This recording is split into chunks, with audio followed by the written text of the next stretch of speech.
नमस्कार, मैं उदय IND24 के खास कार्यक्रम सोशल मीडिया स्पेशल बुलेटिन में आपका स्वागत है। बुलेटिन की शुरुआत करें, पहले एक नजर डालते हैं आज की बड़ी खबरों पर।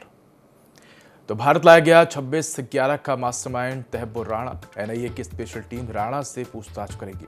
इसके साथ ही ट्रंप ने भारत को 90 दिनों की टैरिफ छूट दी है। चीन पर 125% टैरिफ लगाया गया है। साथ ही बता दें कि रूस यूक्रेन युद्ध के बीच चीन का नाम भी सामने आया है। केंद्रीय मंत्री सिंधिया ने राजश्री में ग्राम चौपाल लगाई। अमेरिकी बाजार में तेजी देखने को मिली है। इसके साथ ही फिल्म जाट आज सिनेमाघरों में रिलीज हो गई है। साथ ही बता दें कि ग्वालियर से खबर है, जहां प्रेम विवाह से नाराज पिता ने आत्महत्या की है। बता दें कि बेटी के प्रेम विवाह से पिता नाराज था। इसके साथ ही खबर भोपाल से है, जहां महिला ने एक साथ 4 बच्चों को जन्म दिया है। तो इन्हीं तमाम बड़ी खबरों पर आज चर्चा करेंगे और सबसे पहले रुख करते हैं पहली खबर का, जहां आपको बता दें कि मुंबई आतंकी हमलों का दोषी तहब्बुर राणा को अमेरिका से भारत लाया जा रहा विशेष विमान दिल्ली पहुंच गया है। ये विमान दिल्ली के पालम टेक्निकल एयरपोर्ट पर लैंड हुआ। यहां से तहब्बुर को सीधे NIA हेडक्वार्टर ले जाया जाएगा। NIA हेडक्वार्टर के बाहर सुरक्षा के पुख्ता इंतजाम किए गए हैं। राणा को दिल्ली की तिहाड़ जेल में हाई सिक्योरिटी वार्ड में रखा जाएगा। जेल प्रशासन ने इसके लिए जरूरी इंतजाम कर लिए हैं। हालांकि उसे कब और किस वार्ड में रखा जाएगा, इसका अंतिम फैसला कोर्ट के आदेश के बाद ही लिया जाएगा। जांच एजेंसी NIA और खुफिया एजेंसी रॉ की एक ज्वाइंट टीम तहब्बुर को लेकर बुधवार को अमेरिका से रवाना हुई थी। राणा को पटियाला हाउस कोर्ट में पेश किया जा सकता है। इसके साथ ही पेशी से पहले उसका मेडिकल टेस्ट भी किया जाएगा। तो राणा के प्रत्यर्पण को लेकर दिल्ली पुलिस की स्पेशल सेल को भी हाई अलर्ट कर दिया गया है। इसके साथ ही स्वाट कमांडोज को भी एयरपोर्ट पर तैनात किया गया। एयरपोर्ट के बाहर सेंट्रल आर्म्ड पुलिस फोर्सेस के सिक्योरिटी विंग और स्थानीय पुलिस मौजूद रही। तो बता दें कि केंद्र सरकार ने इस मामले में एडवोकेट नरेंद्र मान को स्पेशल पब्लिक प्रोसिक्यूटर के तौर पर नियुक्त किया है। उन्हें 3 साल या फिर केस का ट्रायल पूरा होने तक ये जिम्मेदारी सौंपी गई है। तहब्बुर ने भारत आने से बचने के लिए अमेरिकी सुप्रीम कोर्ट में याचिका दायर की थी, जिसे खारिज कर दिया गया था। उसने अपनी याचिका में खुद को पार्किंसन बीमारी से पीड़ित बताते हुए कहा था कि अगर भारत डिपोर्ट किया गया तो उसे प्रताड़ित किया जा सकता है। बता दें कि तहब्बुर राणा को 2009 में FBI ने गिरफ्तार किया था। राणा को अमेरिका में लश्कर तैयबा का समर्थन करने के लिए दोषी ठहराया गया था। अब तक वह लॉस एंजल्स के एक डिटेंशन सेंटर बंद था। 26 नवंबर 2008 को मुंबई में आतंकी संगठन लश्कर तैयबा के 10 आतंकियों ने हमले किए। ये हमले 4 दिनों तक चले। इन हमलों में कुल 175 लोग मारे गए थे, जिनमें 9 हमलावर भी शामिल थे और 300 से अधिक लोग घायल हुए। बता दें कि राणा को भारत लाने को लेकर बुधवार को होम मिनिस्ट्री में गृह मंत्री अमित शाह, विदेश मंत्री S जयशंकर और राष्ट्रीय सुरक्षा सलाहकार यानी कि NSA अजीत डोभाल ने मीटिंग की। तो भारत ने तहब्बुर के प्रत्यर्पण के लिए आपको बता दें कि 5 कदम उठाए। पहला कि 2011 में भारत की NIA ने राणा खिलाफ चार्जशीट दाखिल की। भारत ने 4 दिसंबर 2019 को पहली बार डिप्लोमेटिक चैनल्स से राणा के प्रत्यर्पण की मांग की। इसके बाद 10 जून 2020 को राणा की अस्थायी गिरफ्तारी की मांग की गई। इसके बाद फरवरी 2021 में भारत ने आधिकारिक तौर पर प्रत्यर्पण की मांग करते हुए अमेरिकी न्याय विभाग को नोट भेजा। इसके बाद 22 जून 2021 को अमेरिका की संघीय अदालत ने राणा के प्रत्यर्पण को लेकर सुनवाई के दौरान भारत ने सबूत पेश किए। तो इन सभी प्रक्रियाओं के बाद फाइनली आपको बता दें कि तहब्बुर राणा को अमेरिका से भारत लाया गया है और अब तमाम जांच एजेंसियां तहब्बुर राणा से पूछताछ करेंगी।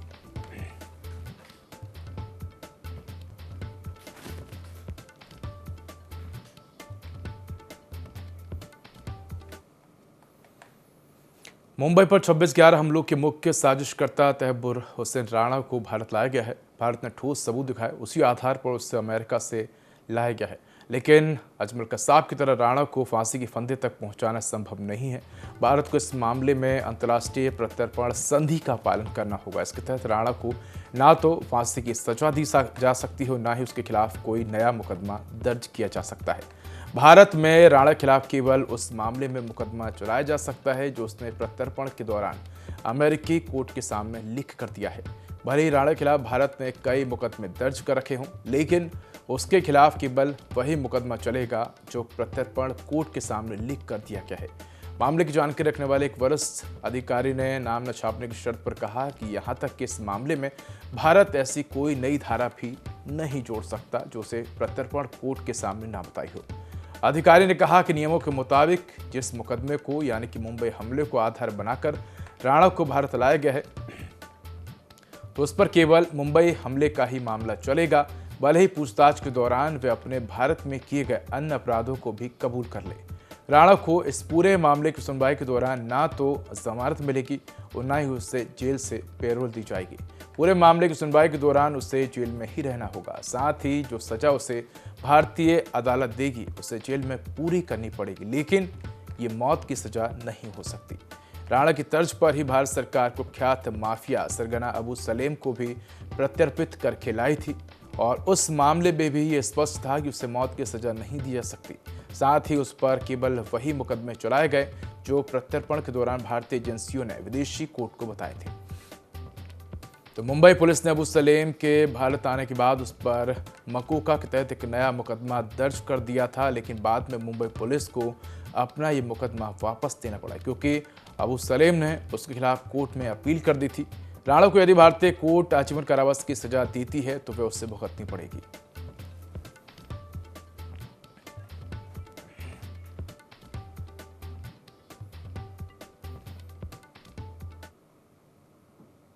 तो डोनाल्ड ट्रंप के टैरिफ पर हाहाकार के बीच भारत के लिए एक राहत भरी खबर है। दरअसल भारत को जिसका डर था वह फिलहाल खत्म हो गया है। डोनाल्ड ट्रंप ने दुनिया के 75 देशों से अधिक देशों के लिए 90 दिनों की टैरिफ में छूट देने की घोषणा की है।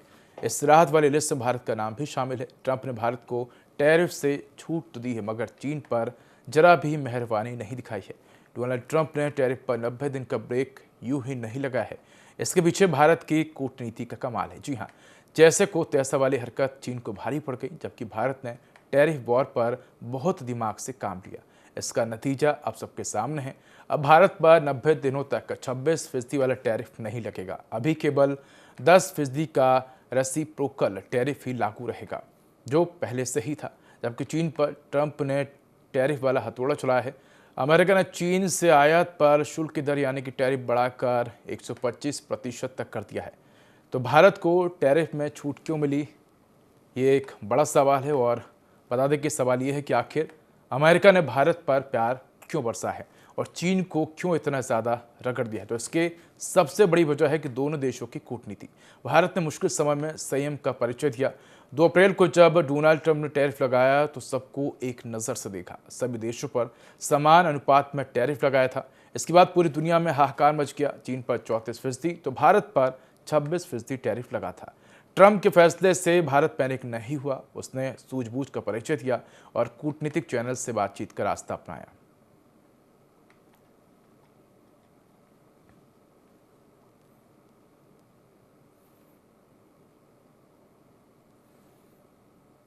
तो अमेरिका के बाद बात करेंगे रूस यूक्रेन युद्ध की। बता दें कि रूस यूक्रेन युद्ध के बीच यूक्रेन के राष्ट्रपति व्लादिमीर ज़ेलेंस्की ने दावा किया है कि उनकी खुफिया एजेंसी ने 155 चीनी नागरिकों की पहचान की है जो रूस की तरफ से जंग लड़ रहे हैं। ये संख्या ज़्यादा भी हो सकती है। उन्होंने कहा कि पहचान में सभी लोगों के नाम और पासपोर्ट की जानकारी उनके पास है। ज़ेलेंस्की ने कहा है कि रूस सोशल मीडिया के जरिए चीनी नागरिकों की भर्ती कर रहा है और चीन को भी इस बात की जानकारी है। उन्होंने आगे कहा कि यूक्रेन ये जानने की कोशिश कर रहा है कि भर्ती करने वालों को बीजिंग की तरफ से निर्देश मिल रहे हैं या नहीं। बता दें कि इससे पहले ज़ेलेंस्की ने मंगलवार को दावा किया था कि यूक्रेनी सेना ने रूस की तरफ से जंग लड़ रहे 2 चीनी नागरिकों को पकड़ा है और इससे जुड़ा वीडियो भी साझा किया, जिससे पकड़े गए लोगों के हाथ जिप टाई से बंधे थे। ये पहली बार था जब यूक्रेन ने चीनी लड़ाकों को लेकर ऐसा दावा किया। ज़ेलेंस्की ने आगे कहा कि रूस चीन को इस जंग में खींच रहा है और ये पुतिन के प्लान का हिस्सा है। पुतिन चाहते हैं कि यूरोप में जंग फैले।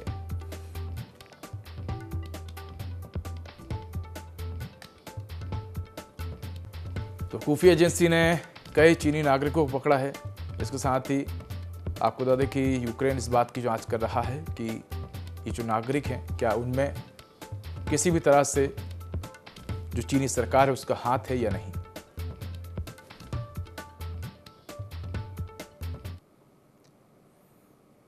अमेरिकी बाजार 9 अप्रैल को 12% तक चढ़कर बंद हुए। एशियाई बाजारों में भी 10% तक की तेजी है।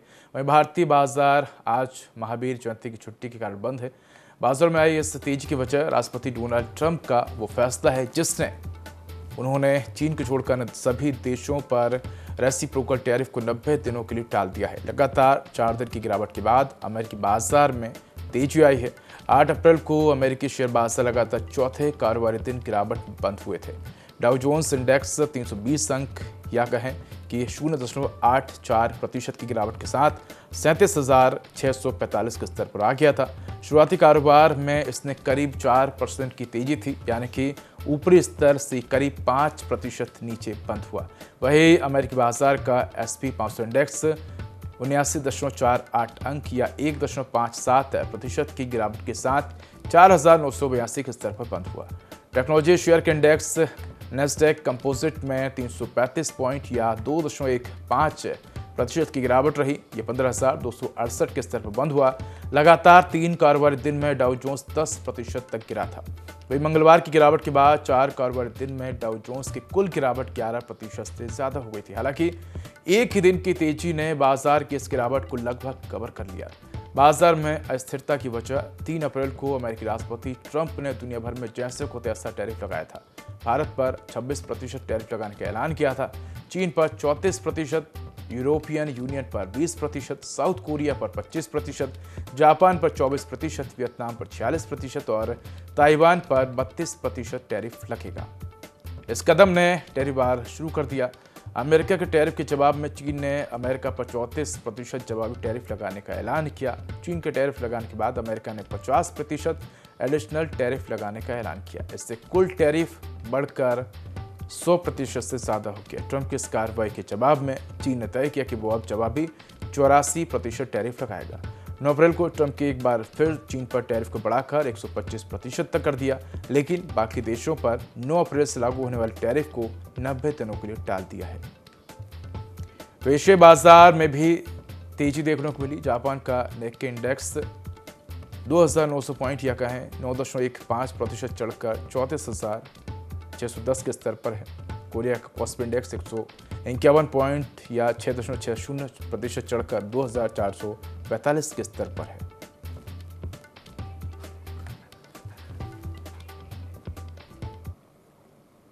केंद्रीय मंत्री ज्योतिरादित्य सिंधिया शिवपुरी जिले के 3 दिवसीय दौरे पर हैं, जहां उन्होंने कई कार्यक्रमों में हिस्सा लिया।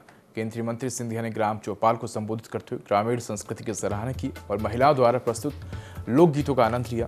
इस अवसर पर केंद्रीय मंत्री ने कहा कि विकास और प्रगति हमारा लक्ष्य है और क्षेत्र के विकास के लिए मैं सदैव तत्पर खड़ा हूँ। उन्होंने कहा कि शिवपुरी में बदरबाज जैकेट उद्योग को सशक्त किया जा रहा है। अब हमारी दीदियां छोटे स्तर पर काम नहीं करेंगी, बल्कि उनकी बनाई गई जैकेट को राष्ट्रीय और अंतर्राष्ट्रीय स्तर पर पहचान मिलेगी। महावीर जयंती के अवसर पर केंद्रीय मंत्री जैन समाज के रथ और रैली में भी शामिल हुए। तो बता दें कि केंद्रीय मंत्री सिंधिया 3 दिवसीय शिवपुरी दौरे पर हैं, जहां केंद्रीय मंत्री सिंधिया ने राजश्री में ग्राम चौपाल लगाई। इस दौरान उन्होंने ग्रामीण संस्कृति की सराहना की और जैन समाज की रैली में भी शामिल हुए।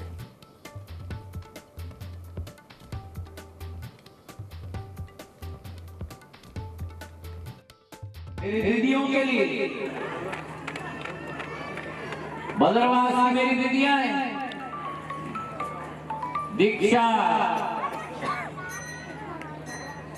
लाली, जैकेट मेरे लिए बना तो मैंने अंतरराष्ट्रीय कंपनी को मैं लेके आया हूं। 1000 दीदियों के लिए फैक्ट्री में बना रहा हूं। सिलाई की मशीन लगेगी और मेरी दीदियों की जैकेट को मैं बॉम्बे और दिल्ली में नहीं बेचूंगा, मैं विदेश में बेचूंगा और सारा पैसा उनके पॉकेट में, ताकि मेरी दीदी घर चला पाए, मेरी दीदी गांव चला पाए, मेरी दीदी जिला चला पाए, मेरी दीदी प्रदेश चला पाए और मेरी दीदी मेरे देश को चला पाए। मतलब क्या कि दिल्ली बॉम्बे में आपके बच्चों को और आपकी बहनों को और आपकी बेटियों को जाने की जरूरत न पड़े। दिल्ली मुंबई की फैक्ट्री मेरे बदरवास, मेरे कोलारस, मेरे लुकवासा, मेरे शिवपुरी में। प्रधानमंत्री नरेंद्र मोदी 11 अप्रैल को मध्य प्रदेश के अशोकनगर दौरे पर आएंगे। इस दौरान पीएम परमहंस अद्वैत मठ के तीर्थ स्थल आनंदपुर पहुंचेंगे। प्रधानमंत्री के आगमन को लेकर तैयारी जारी है। मध्य प्रदेश के मुख्यमंत्री डॉक्टर मोहन यादव, भाजपा प्रदेश अध्यक्ष वी डी शर्मा, संगठन महामंत्री हितानंद शर्मा, केंद्रीय मंत्री ज्योतिरादित्य सिंधिया सहित कई जनप्रतिनिधि और अधिकारी तैयारियों का जायजा ले चुके हैं। प्रधानमंत्री की सुरक्षा व्यवस्था को देखते हुए NSG, SPG, paramilitary, Madhya Pradesh police आदि के जवान सुरक्षा में तैनात कर दिए गए हैं। वहीं 5 हेलीपैड भी बनाए गए हैं। हालांकि आयोजन में आमजन को एंट्री नहीं दी जाएगी। तो बता दें कि 11 अप्रैल को प्रधानमंत्री नरेंद्र मोदी का अशोकनगर दौरा है और इस दौरान आपको बता दें कि सीएम परमहंस अद्वैत मठ के तीर्थ स्थल आनंदपुर पहुंचेंगे। तो प्रधानमंत्री के आगमन को लेकर तैयारियां तेज हो गई हैं। पीएम के आगमन को लेकर सुरक्षा के पुख्ता इंतजाम किए गए हैं। तो सीएम, प्रदेश अध्यक्ष और ज्योतिरादित्य सिंधिया भी तैयारियों का निरीक्षण कर चुके हैं। इसके साथ ही आपको बता दें कि आयोजन में आम जन को एंट्री नहीं मिलेगी।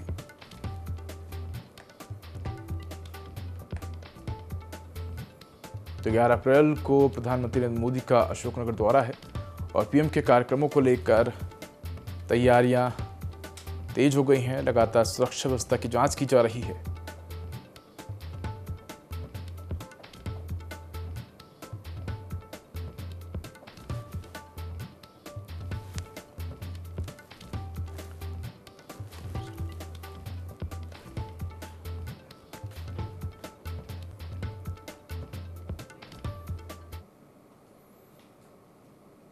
तो सनी देओल एक बार फिर सिनेमा घरों में गदर मचवाने आ चुके हैं। साउथ सिनेमा के फेमस डायरेक्टर गोपीचंद माली नेनी की फिल्म जाट आज से सिनेमा घरों में रिलीज हो चुकी है। इस फिल्म में सनी देओल के अलावा रणदीप हुड्डा, रेजना कैंसड्रा, इसके साथ ही विनीत कुमार सिंह, प्रशांत बजाज और सियामी खैर जैसे सितारों की अहम भूमिका है। बता दें कि इस फिल्म की लेंथ 2 घंटा 40 मिनट है। तो फिल्म की स्टोरी क्या है? बता दें कि फिल्म की कहानी 2009 में श्रीलंका के युद्धग्रस्त जंगलों से शुरू होती है। रणतुंगा यानी कि रणदीप हुड्डा एक पूर्व लेटे सदस्य हैं। जंगलों में खुदाई के दौरान उसे सोने की ईंटों से भरा एक बड़ा संदूक मिला है। उसके मन में लालच आता है और अपने साथियों के साथ श्रीलंका सेना के अधिकारियों की हत्या करके सोने की ईंटों से भरा एक बड़ा संदूक लेकर दक्षिण भारत में अवैध तरीके से आता है। भारत आने के बाद उसका क्रूर रूप लोगों के सामने आता है। उसके रास्ते में जो भी आता है उसकी बड़ी क्रूरता से हत्या कर देता है। तभी ब्रिगेडियर बलदेव प्रताप सिंह उर्फ जाट यानी कि सनी देओल की एंट्री होती है और वे रणतुंगा के साम्राज्य को खत्म करते हैं। तो बता दें कि फिल्म में स्टार कास्ट की एक्टिंग कैसी रही ये भी आपको बता दें कि ब्रिगेडियर बलदेव प्रताप सिंह उर्फ जाट की भूमिका में सनी देओल की 2.5 किलो के हाथ की ताकत इस फिल्म में भी खूब देखने को मिली है। अपने सहज अभिनय से वो दर्शकों का दिल जीतने में एक बार फिर से कामयाब हुए हैं। इसके साथ ही अगर बात करें रणतुंगा के किरदार में रणदीप हुड्डा ने अपनी जी जान लगा दी है। एक जटिल खलनायक के रूप में उनका किरदार सत्ता, धन और बदला लेने के अतृप्त भूख से प्रेरित है जो फिल्म में गहराई की परतें जोड़ती है। इसके साथ ही अगर बात करें तो रेजिना कैंसड्रा ने रणतुंगा की पत्नी की भूमिका में जबरदस्त काम किया है। रणतुंगा के छोटे भाई सोबोले की भूमिका में विनीत कुमार सिंह प्रभावशाली लगे हैं। वहीं पुलिस अधिकारी विजयलक्ष्मी की भूमिका में सियामी खैर का इस फिल्म में एक अलग ही अवतार देखने को मिला है जो दर्शकों को काफ़ी प्रभावित करता है। तो फिल्म का डायरेक्शन कैसा है ये भी आपको बता दें कि इस फिल्म की कहानी फिल्म के डायरेक्टर गोपीचंद माली नेनी ने खुद ही लिखी है। फिल्म की कथा और पटकथा दर्शकों को शुरू से अंत तक बांधे रखती है। फिल्म की सिनेमेटोग्राफी बहुत खूबसूरत है। एक्शन सीक्वेंस में बहुत ही वायलेंस है, लेकिन हर एक्शन सीक्वेंस सीन के पीछे एक इमोशन जर्नी है जिसे फिल्म में बहुत ही खूबसूरती से पेश किया है। साथ ही फिल्म के म्यूजिक की बात करें तो फिल्म का गीत ओ राम श्री राम बहुत ही कर्णप्रिय है। ऐसी सॉन्ग से सनी देओल की फिल्म में एंट्री होती है। उर्वशी रौतेला पर फिल्माया गया सॉन्ग सॉरी बोल एनर्जेटिक है। फिल्म का बैकग्राउंड स्कोर फिल्म की कहानी को एक नया आयाम देता है।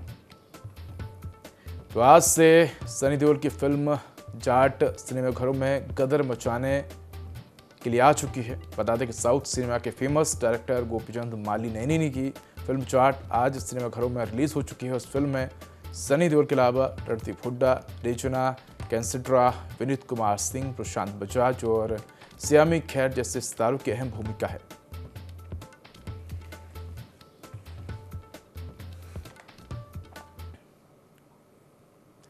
तो खबर ग्वालियर से है, जहां बेटी के प्रेम विवाह से नाराज पिता ने आत्महत्या कर ली। बता दें कि खुद की लाइसेंसी बंदूक से पिता ने सुसाइड कर लिया। तो बेटी के प्रेम विवाह से पिता इतना नाराज हुआ कि उसने अपनी ही बंदूक से खुद को गोली मार ली। बता दें कि बेटी ने दूसरे समाज के युवक से शादी की थी और इस बात को लेकर पिता नाराज था और इसी नाराजगी में पिता ने ये आत्मघाती कदम उठाया। तो खुद के ही लाइसेंसी बंदूक से पिता ने सुसाइड कर लिया। दरअसल बेटी ने दूसरे समाज के युवक से प्रेम विवाह किया था। झांसी रोड थाना क्षेत्र का ये मामला है। पिता की मौत के बाद परिवार में गम का माहौल है।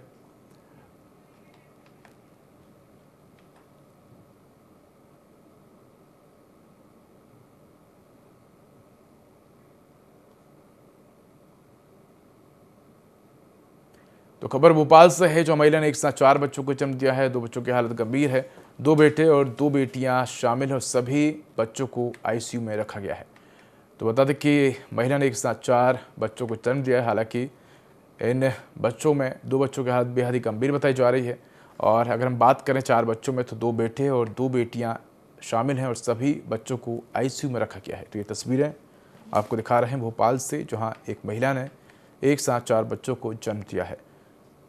तो बच्चों में 2 बेटियां हैं और 2 बेटे हैं। बता दें कि 4 बच्चों में से 2 बच्चों की तबीयत खराब है, जिसके चलते उन्हें आईसीयू में रखा गया है।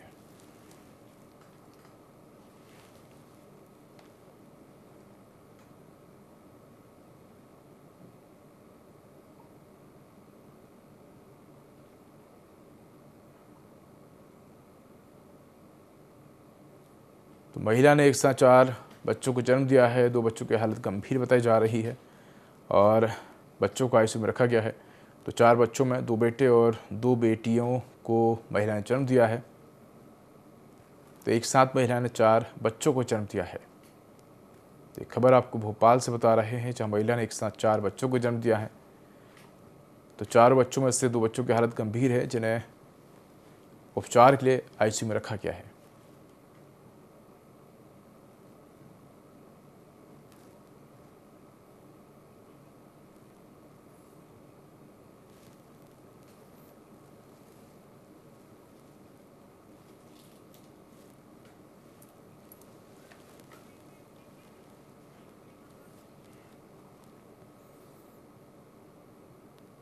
उत्तराखंड के मुख्यमंत्री पुष्कर सिंह धामी हरिद्वार पहुंचे। उन्होंने कहा कि चारधाम यात्रा की तैयारी पूरी कर दी गई है।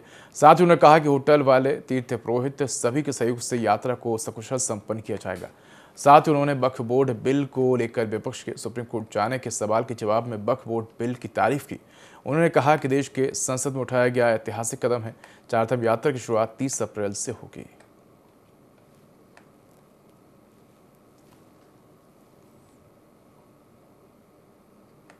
ऐतिहासिक काम किया है आदरणीय प्रधानमंत्री श्री नरेंद्र मोदी जी के नेतृत्व में, जो वर्षों से इसके कारण से आज अनेक संपत्तियां जो कब्जाई हुई थी और बिना कानून के चल रही थी। राज्य हो हमारे राज्य के अंदर उत्तराखंड में भी जो सन 2000 में जब राज्य की स्थापना हुई थी, ये संपत्तियां कुछ हजारों में थी और आज ये संपत्तियां कई हजारों में हो गई हैं। इसलिए ऐसी सभी संपत्तियां सरकार के काम आएंगी, लोगों के लिए काम आएंगी और विकास के काम होंगे और कानूनी तरीके से। तो बता दें कि पुष्कर सिंह धामी हरिद्वार पहुंचे हैं और इस दौरान उन्होंने चारधाम यात्रा को लेकर कहा कि चारधाम यात्रा की तैयारियां पूरी हो गई हैं और सभी के सहयोग से यात्रा सकुशल संपन्न होगी। तो वक्फ बोर्ड बिल को लेकर भी उन्होंने सरकार की प्रशंसा की है। तो बता दें कि 30 अप्रैल से चारधाम यात्रा की शुरुआत हो रही है और यात्रा को लेकर उन्होंने कहा कि यात्रा को लेकर तमाम तैयारियां पूरी हो गई हैं। इसके साथ ही उन्होंने यात्रा मार्गों में किसी भी श्रद्धालुओं को किसी प्रकार की समस्या ना हो, उसको लेकर अधिकारियों को भी निर्देश दिए हैं। साथ ही उन्होंने कहा कि होटल वाले और तीर्थ पुरोहित सभी के सहयोग से यात्रा को सकुशल संपन्न किया जाएगा। साथ उन्होंने वक्फ बोर्ड बिल को लेकर विपक्ष के सुप्रीम कोर्ट जाने के सवाल के जवाब में वक्फ बोर्ड बिल की तारीफ की। उन्होंने कहा कि देश के संसद में उठाया गया ऐतिहासिक कदम है।